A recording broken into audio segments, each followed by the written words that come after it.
urwego rw'ubugenzacyaha rw'u Rwanda RIB rwataye muri yombi NSENGIMANA Theoneste ufite umuyoboro wa YouTube witwa UMUBAVU TV.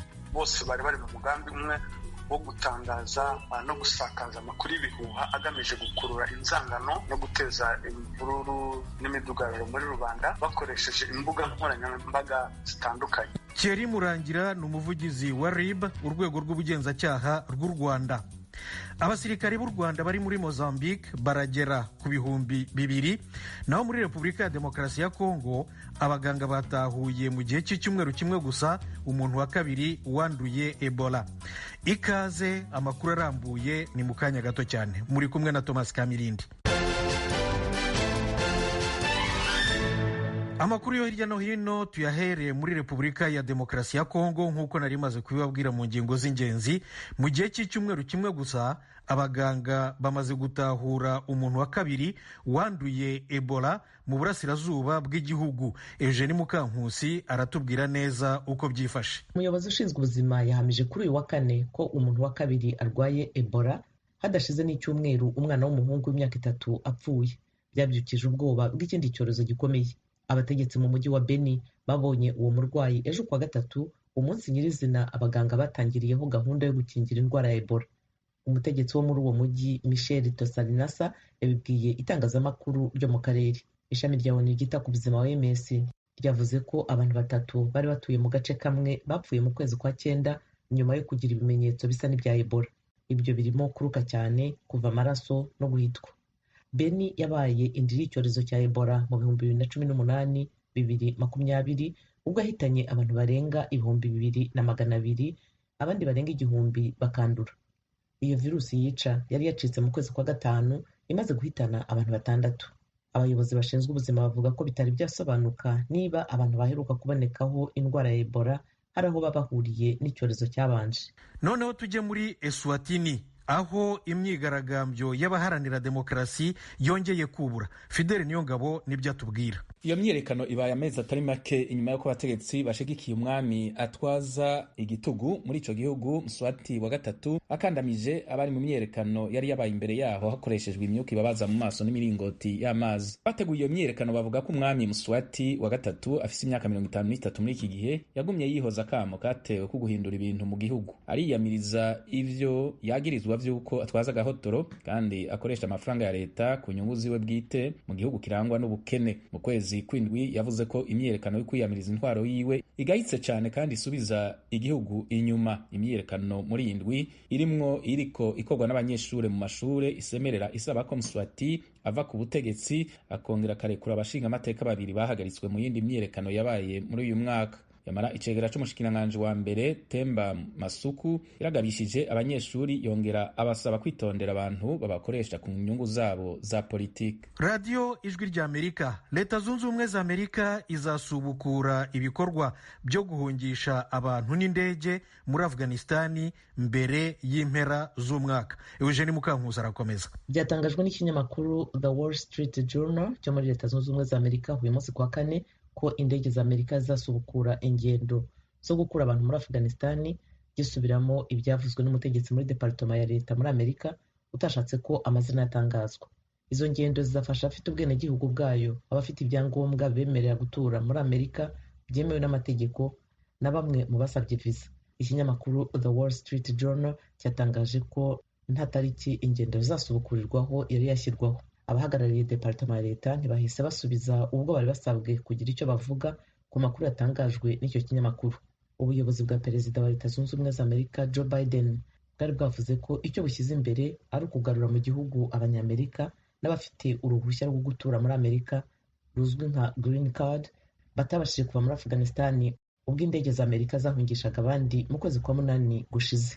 Muri Taiwan, inkongi y'umuriro yatwitse inyubakwa iri mu mujyi wa Kaohsiung mu majyepfo y'igihugu, yahitanye abantu 46, abandi benshi bakomeretse. Nayo ni inkuru tugezwaho na Fidele Niyongabo. Uwo muriro wadutse muri iyo nyubakwa ndende mu gitondo cy'uno munsi kwa 4 watandukiriye ibice bitarike vyayo imbere y'uko abajejwe kugwanya imiriro bashobora kuwuhagarika. Abantu 46 bahasize ubuzima mu gihe abandi batari bake bakomeretse, nk'uko ibiro bijejwe kugwanya imiriro byabitangaje babitangarije abamenyesha makuru. Ivyo biro bimenyesha ko vyarungitse amakamyo arenga 70 kuzimya uwo muriro. Benshi mu bapfuye bari kuri etage y'indwi n'iya 11 abamwo abakotesheje. Igipolisi mu gisagara ca Kaohsiung kimenyesha ko inyubakwa umuriro wadutsemwo imaze imyaka 40 yubatswe kandi abayibamwo ari abantu bafise uburyo bubayabaye. Abarokotse bavuga ko abantu baba muri iyo nyubakwa bagera ku 100. Abategetsi ntibakuramwo ubugizi bwa nabi mu vyo bavyatumye umuriro wiyadukiza muri iyo nyubakwa. Abajejwe gutohoza icatumye uwo muriro waduka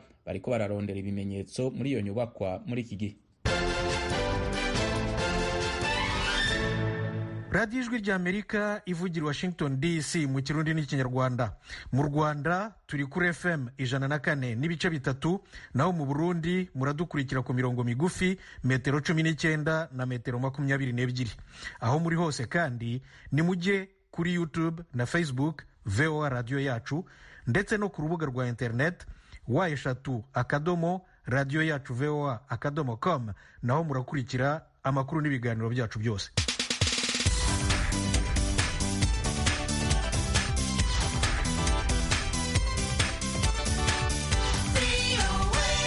Amakuru y'ibiyaga bigari. Mu Rwanda urwego rw'igihugu rw'ubugenzacyaha RIB rwataye muri yombi umunyamakuru NSENGIMANA Theoneste ufite umuyoboro wa YouTube witwa UMUBAVU TV. Yafatanywe n'abandi bantu 5. RIB ivuga ko bakurikiranweho icyaha cyo gutangaza amakuru y'impuha. Asumta Kaboyi araduha inkuru neza. Umunyamakuru NSENGIMANA Theoneste yatawe muri yombi ku mugoroba kuri wa gatatu, yari kumwe n'abandi bantu 5. Amakuru ijwi ry'Amerika ryahawe n'umuyobozi wa Darf Umurinzi Madame Ingabire Victoire agaragaza ko abafashwe bandi 5 benshi ari abarwanashyaka ba Darf Umurinzi. Umuvugizi w'ubugenzacyaha bw'u Rwanda Murangira Thierry yabwira ijwi ry'Amerika impamvu y'iryo tabwa muri yombi. NSENGIMANA Theoneste yafatanywe n'abantu 6. Uyu akaba ari nyiri UMUBAVU TV ikorera kuri murandasi.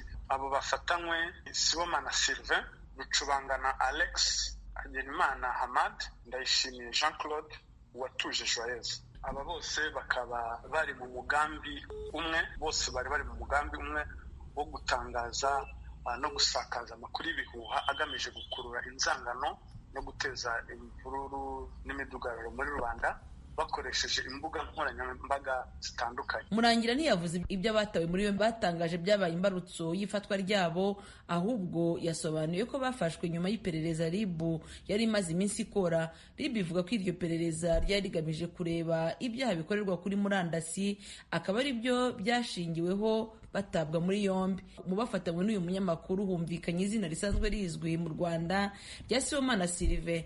Uyu akaba yarahoze ari umunyamabanga mukuru w'ishyaka ritaremerwa mu Rwanda rya FDU Inkingi. Iri shyaka ryahoze riyobowe na Madame Ingabire Victoire Umuhoza mbere y'uko ashinga iryitwa Darf Umurinzi. Umuyobozi wa Darf Umurinzi Madame Ingabire Victoire mu kiganiro yahaye radiyo ijwi ry'Amerika yagaragaje ko atari Sibomana wenyine wafashwe, ko n'abandi bari kumwe bafite aho bahuriye n'ishyaka rye. Ntabwo ari Sylvain gusa, harimo Sibomana, harimo Rukubanganya Alex, ni umuntu uduhagarariye mu burasirazuba, harimo Hangimana Hamada mu Rwanashyaka usanzwe, harimo Ndayishimiye Jean Claude nawe mu Rwanashyaka usanzwe, Uwatuje Joyeuse we yari umudamu w'inshuti yanjye ukunda kuza kumfasha hano mu bintu administrative. Ni ukuvuga ngo bariya usibye uriya munyamakuru abandi bose ni abarwanashyaka banyu? Abandi bose ni abarwanashyaka bacu. Damu nawe ntabwo ari mu Rwanashyaka, ni inshuti yanjye ariko akunda kuza kumfasha. Kugeza ubu byantunguye njyewe, urabona tumaze igihe muri Covid abantu ntibahura, donc kubyumva byanyobeye, ntabwo ndi kubyumva, ntegereje ko avoka ambwira ati wenda barabarega iki n'iki simbizi. Abo bose mwarimukanye muri Darf Umurinzi? Muri aba bose bafashe Sylvain niwe wari umaze igihe twabanye muri FDI muri Darufa. Abandi bose ni bashyashya binjiye muri Darufa rwose, n'abajene ntekereza binjiye muri za 2019. Sibomana araherutse gufungurwa nyuma y'imyaka 8 yamaze muri gereza ashinjwa icyaha cyo guteza imvururu muri rubanda arwangisha ubutegetsi buriho. Ijwi ry'Amerika ryifuje kumenya niba Sibomana ndetse na bagenzi be bafashwe ibyo bakurikiranyweho bifitanye isano n'ishyaka babarizwamo. Murangira abiduhera ibisubizo. Mu byo nagutangarije nta mutwe wa politike nigeze mvuga, nta naho bihuriye. Abafashwe bafashwe kubera ibyaha bakurikiranyweho, ntaho bihuriye n'imitwe ya politike bashobora kuba barimo, kandi urwego rw'igihugu rw'ubugenzacyaha iyo rujya kugenza ibyaha, iyo rukurikiranyeho umuntu ibyaha ibyo byose aba yakoze, ntirubanza kureba ngo uri mu wuhe mutwe wa politike cyangwa nta mutwe wa politike urimo. Umuvugizi wa RIB yasobanuye ibihano bitegereje abaregwa mu gihe ibyaha byaba bibahamye. Ni ibyaha bitatu bifite ibihano bitandukanye. Igito gifite gihanishwa hagati y'imyaka 3 n'5, igikuru ni hagati y'imyaka 10 na 15. Ubwo rero urukiko nirwo ruzagena ibihano bashingiye ku byaha bazahamwa. RIB yatangaje ko abafashwe bafungiye kuri sitasiyo ya Remera na Kicukiro, ndetse ko iperereza rikomeje kugira ngo dosiye yabo ishyikirizwe ubushinjacyaha. Itabwa muri yombi ry'umunyamakuru NSENGIMANA ndetse n'abandi bantu 5 bari kumwe rije rikurikira ibyari biherutse gutangazwa na RIB, aho uru rwego rwaburiraga abantu bose baba abanyamakuru cyangwa abandi bantu bakoresha imbuga nkoranyambaga kwirinda kuba umuyoboro w'abashaka guhungabanya umutekano w'igihugu. Si ubwa mbere umunyamakuru w'Umubavu NSENGIMANA atawe muri yombi, kuko mu kwezi kwa 4 umwaka ushize yafashwe akurikiranyweho uburiganya, aza kurekurwa mu kwezi kwa 5 k'uwo mwaka agizwe umweru n'urukiko. Asumta Kaboyi, Ijwi ry'Amerika, i Kigali. Turabasuhuje bakunzi banywanye b'Ijwi ry'Amerika. Dukomeze dufatanye kubona amakuru agezweho kandi yizewe twasangiza abatwumva. Kubera iyo mpamvu turabasaba kutugezaho amakuru, amafoto n'amashusho mubona aho mutuye, aho mukorera, aho mwiga n'aho mugenda. Mwatugezaho n'ibitekerezo hamwe n'ibyifuzo mufite byadufasha kubanogera. Mwakoresha urubuga rwa Facebook VOA Radio Yacu, cyangwa nomero ya WhatsApp ikurikira: akamenyetso ko guteranya 1 2 0 2 4 4 1 9 3 1. Ijwi ry'Amerika ni radio yanyu.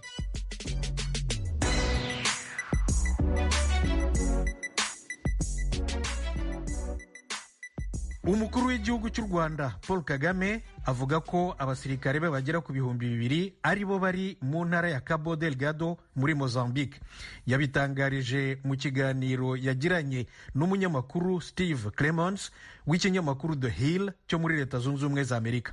Mugenzi wacu Themistocle Mutijima yadusemuriye iki kiganiro muri make, ikiganiro cyabaye mu Cyongereza. Ku ikubitiro ubwo Leta y'u Rwanda yatangazaga iyoherezwa ry'umutwe w'ingabo muri Cabo Delgado mu kwezi kwa 7 k'uyu mwaka, hari hemejwe ko uwo mutwe ugizwe n'abapolisi n'abasirikare bose hamwe bagera ku 1,000. Uwo ni nawo mubare kugeza ubu waruzwi wanemejwe mu itangazo Leta yasohoye mu kwezi kwa 7 k'uyu mwaka rivuga kuri ibyo bikorwa bya gisirikare. Kuri ubu hashize amezi asaga 3 izo ngabo zihanganye n'abarwanyi bo mu mutwe wiyitirira idini ya Isilamu wari warigaruriye iyo ntara. Icyakora Perezida Kagame agaruka kuri iyo ntambara yabwiye umunyamakuru Steve Clemons ko abasirikare u Rwanda rufite muri icyo gihugu ubu bagera hafi ku 200 aho kuba 1,000. The government of Mozambique invite us and Leta ya Mozambique yaratwitabaje nk'uko bitabaje abandi benshi barimo ibihugu byo mu muryango wa SADC bisanzwe ari n'abaturanyi ba Mozambique. U Rwanda rwagiyeyo binyuze mu masezerano y'ibihugu byombi, ndetse n'ubutumire bw'igihugu cy'inshuti cyari gikeneye ubwo bufasha byihutirwa. Twarabemereye rero, mu by'ukuri twoherejeyo ingabo zirenga 1,000, ubu dufiteyo abagera hafi ku 2,000 bagizwe n'abasirikare ndetse n'abapolisi. Military troops and the police as well. Iyoherezwa ry'izi ngabo ryakozwe mu buryo bwihuse mbere y'iza SADC ryabanje kutavugwaho rumwe kugera n'imbere muri Mozambique. Aha bamwe mu banyapolitiki batavuga rumwe n'ubutegetsi bararinenze, bibaza uburyo Leta yitabaje igihugu cy'u Rwanda mbere y'abaturanyi basanzwe banahuriye muri uwo muryango w'ubukungu ubumbiye hamwe ibihugu byo mu majyepfo ya Afurika. Hakaba yewe n'abavuga ko iki cyemezo kitari mu bubasha bwa Perezida Philippe Nyusi ubwe atabanje kukinyuza mu nteko nshingamategeko. Hari kandi n'impungenge z'ukuntu izi ngabo z'amahanga zizakirwa muri iyo ntara. Bamwe bakaba baranasanishaga uburyo izi ngabo zoherejwemo n'uko byagenze mbere, ubwo aho Cabo Delgado hoherezwaga abacancuro b'Abarusiya ba Wagner Group batagize icyo bageraho muri uru rugamba. Icyakora ku rundi ruhande hakaba n'abashingira ku bunararibonye bw'igisirikare cy'u Rwanda mu bikorwa byo kubungabunga amahoro, bemeza ko zishobora kuzatanga umusaruro muri iyi ntara. Nyuma y'amezi asaga 3 abayoboye urugamba bavuga ko ingabo z'u Rwanda ku bufatanye n'iza Mozambique zaje kwiyongeraho iza SADC ubu zamaze kubohoza intara yose ya Cabo Delgado yari imaze imyaka 3 mu maboko y'abarwanyi biyitirira idini ya Isilamu. Perezida Kagame akemeza ko bene iyo mikoranire hagati y'ibihugu itanga umusaruro kuruta ubundi buryo bwari busanzweho. Rwanda government working with Mozambique. Leta y'u Rwanda ifatanije n'iya Mozambique, nitwe twembi twishatsemo ubushobozi bwo kohereza ingabo no gutera inkunga ibikorwa byazo. Nta mfashanyo na ntoya twakiriye ivuye hanze. Iki bivuze ni uko mu gihe ibihugu bibiri byiyemeje guhangana n'ikibazo muri Afurika, ibyo bikoreka vuba bigatanga umusaruro uruseho nk'uko tumaze kubibona. Ni mu gihe mu buryo busanzwe bukoreshwa, nk'urugero iyo tuza gutegereza ko hakorwa imyiteguro, mbese bigakorwa nk'uko bisanzwe bigenda, ubu twashoboraga kuba tugitegereje tutazi neza n'igihe tuzatangirira. Uretse ibyerekeye ikibazo cy'umutekano muri Mozambique, Perezida Kagame kandi yagarutse ku mibanire ibihugu byateye imbere bigirana n'ibyo ku mugabane wa Afurika. Avuga ko uko ibintu bimeze ubu, usanga ibyo bihugu bisa nk'aho ari byo bishinzwe imicungire y'umugabane wa Afurika. Ibyo akavuga ko ku ruhande rumwe bituma hari n'aho ibyo bihugu byivanga mu bibazo by'imbere mu bihugu bya Afurika. Umukuru w'igihugu cy'u Rwanda akavuga ko aho ibihe bigeze ubu hari hakwiye kubaho ubufatanye bwumvikanweho kandi bwungukira impande zombi. Abayoboye ingabo muri ibi bikorwa bya gisirikare batangaza ko batsimbuye inyeshyamba mu birindiro nka byose zari zifite mu ntara ya Cabo Delgado, ariko biragoye kumenya igihe uru rugamba ruzarangirira. Perezida Kagame ubwo yasuraga ingabo ziri muri ubwo butumwa mu kwezi gushize kwa 9 yavuze ko ingabo z'u Rwanda zizaguma muri Mozambique igihe cyose bizaba bikiri ngombwa. Igisirikare cy'u Rwanda giheruka gutangariza abanyamakuru ko abasirikare b'u Rwanda bagera kuri 4 ari bo bamaze gutakariza ubuzima muri iyo ntambara, mu gihe ku ruhande rw'inyeshyamba bahanganye hamaze gupfa bagera ku 100. Banywanyi b'Ijwi ry'Amerika, uretse kutwumvira ku mirongo ya FM, ku mirongo migufi ya shortwaves, kuri Facebook na internet mushobora kutwumva biciye ku matelefone yanyu ngendanwa. Ku batwumva muri Tanzania, muhamagara ku nimero guteranya 2 5 5 4 1 1 2 ubusa 1 ubusa 6 abatwumva muri Kenya namwe mugahamagara kuri guteranya 2 5 4 2 ubusa 5 2 9 3 2 9 kuri mwe mutwumva muherereye muri Amerika muhamagara kuri guteranya 1 3 5 1 9 9 5 1 8 5. Ijwi ry'Amerika ryongeye kubashimira kuba mudahengeshanya kuryumviriza. Ijwi ry'Amerika ni radio yanyu. Radio Ijwi ry'Amerika ivugira Washington DC mu Kirundi n'Ikinyarwanda. Uyu munsi Uburundi bwakiriye inkingo za mbere na mbere za virusi ya corona 500 zo mu bwoko bwa Sinopharm n'impano y'igihugu cy'Ubushinwa. Mugenzi wacu Diane Nininahazwe araganira na muganga Arsene Nzabandora ku bibazo bitandukanye birebana n'inkingo za COVID, ubwandu bwayo, imiti yayo irimo igeragezwa ndetse n'irimo itangwa mu Burundi irimo antibiotique ziteye amakenga. Muganga Arsene Nzabandora ni umuhanga mu by'indwara zandura no gukingira, akaba n'icyegera cy'umuyobozi ushinzwe gukingira indwara zandura mu karere ka Kalmar mu gihugu cya Suède mu majyaruguru y'umugabane w'Uburayi. N'urumva Burundi vy'amakuru n'ibiharuro uravye ukuntu dukora si ivyo kwa muganga gusa no mu bindi bice usanga bigoye, amakuru azatevye, nta biharuro biboneka vyoroshe. Nico bituma amakuru aragoye gusobanura ku vyerekeye haba ingwara canke ibindi biharuro umuntu abakeneye. Hanyuma bamwe mu bakunzi b'Ijwi ry'Amerika navugishije ahatandukanye harimwo nk'uwo twavuganye yarigeze kwandura uno mugera wa virusi ya corona, sindamuvuga izina kuko bansabye ko ntabivuga, avuga ati yarahawe ama antibiotique, we kubwiwe akibaza ko ayo ma antibiotique ariyo yamukijije. Uwundi nawe nyine arambye ati naje barampaye antibiotique mugabo ndafise amakenga, wasanzwe anakora no mu bushikiranganje bw'amagara y'abantu nubwo atari umuganga, ati ndafise amakenga kuko izo antibiotique uzifashe narasomye ko zishobora guca zizogabanura ingene antibiotique zahora zikora mu gihe usuye kugwara nk'ingwara zitandukanye z'ama infection canke ibindi bindi. Yari yanasabye ko kino kibazo kibi ca mbere ndababaza mwebwe Dr Arsene. amakenga yiwe arafashe ntafashe canke izo antibiotique umuntu yozinwa atakibazo ntaco bizotera muri kazoza kiwe. Amakenga ku vyerekeye ikoreshwa ry'amantibiotique ivyo ni ibintu biteye amakenga, uretse rero yuko ico kibazo ubunye caciye kiba kininiya, kubera urumva iyo umuntu agwaye ashuha kenshi mu bihugu by'iwacu kubera ivyo gupima ngo ushobore gutandukanya icatumye ubwo bushuhe atari vyinshi cane. Ivyo rero bica bituma hakoreshwa amantibiotique menshi, navyo si vyiza na gato.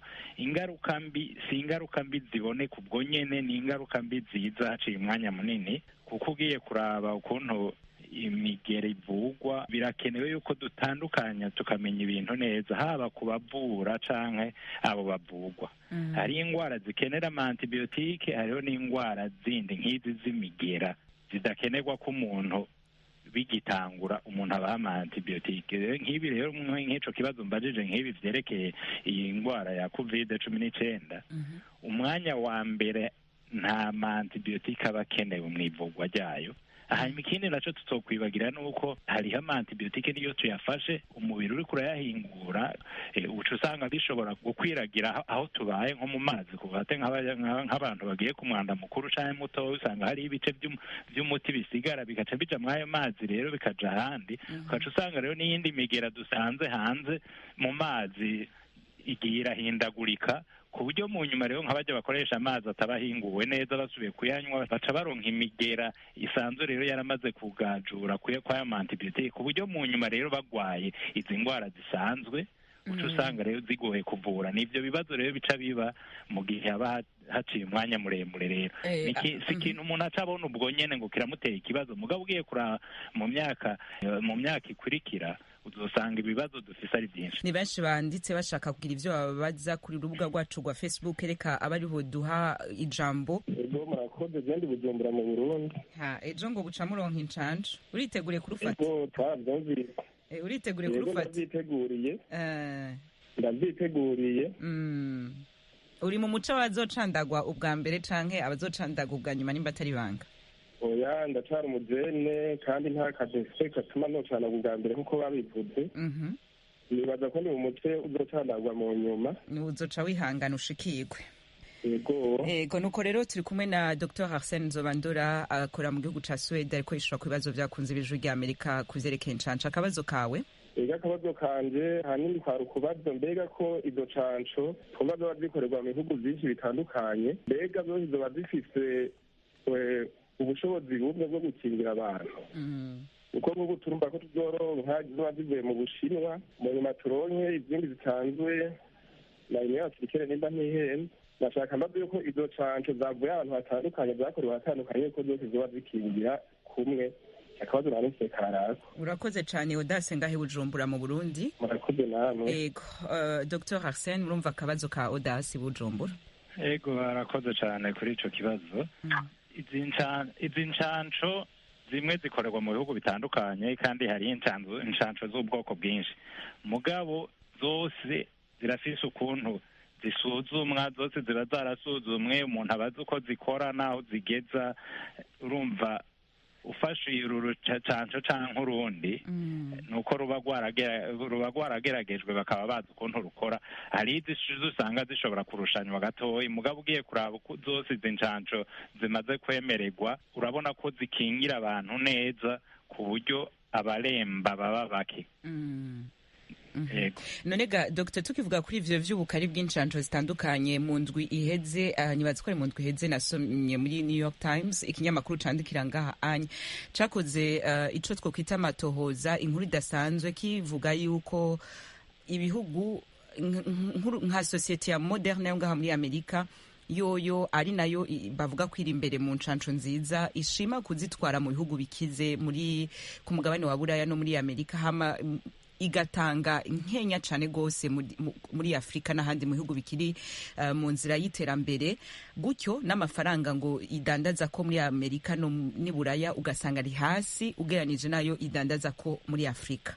Ibihugu vya Afrika rero ntibikwiye kugira impungenge y'incanco zihabwa kuri uwo mugabane bivanye na societe ya zikotse, nimba zose zinganya ubukari zigakora kimwe. Ahanini ivyo umuntu akwiye kuraba, izi ncanco ziratandukanye ukuntu zibikwa.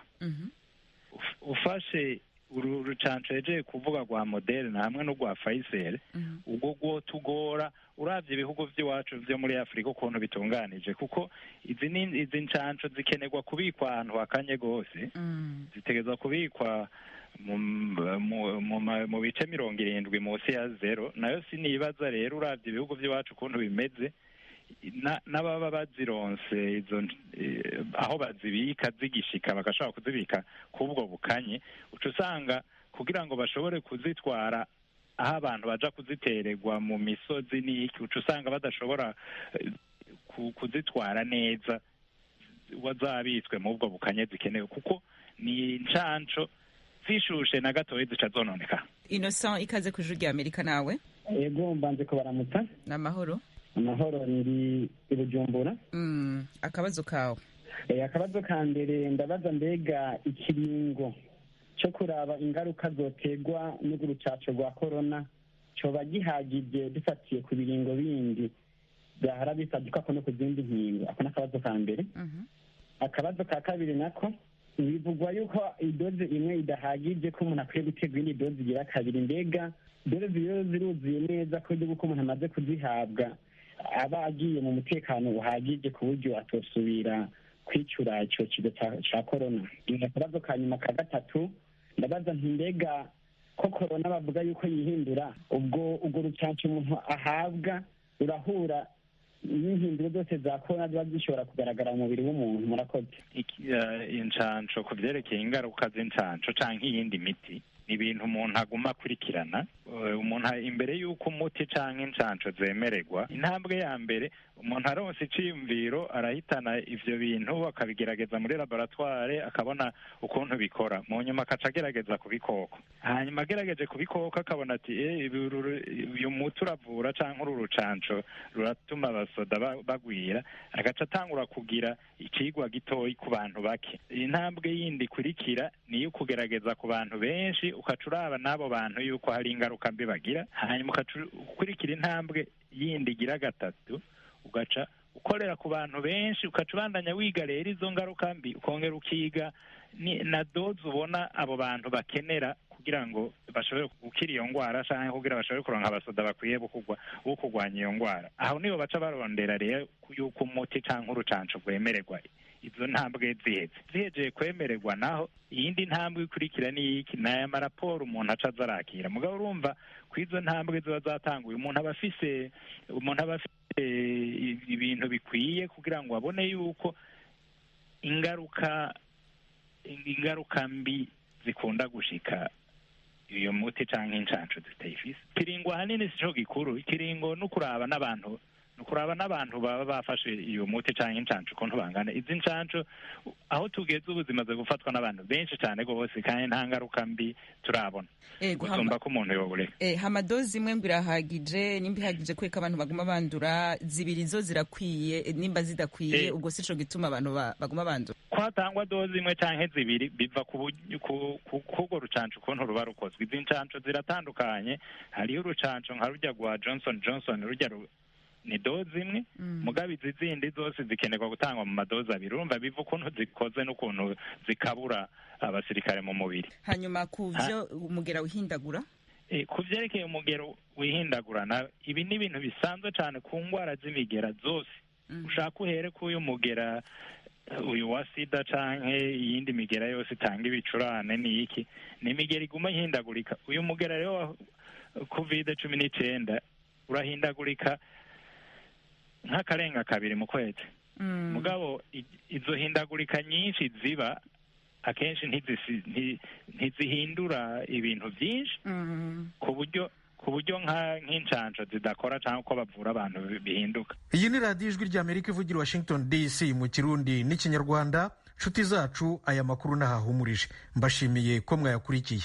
Mukomeze rero mugubwe neza n'izindi gahunda zose za radiyo yanyu Ijwi ry'Amerika. Umugoroba mwiza, murakarama.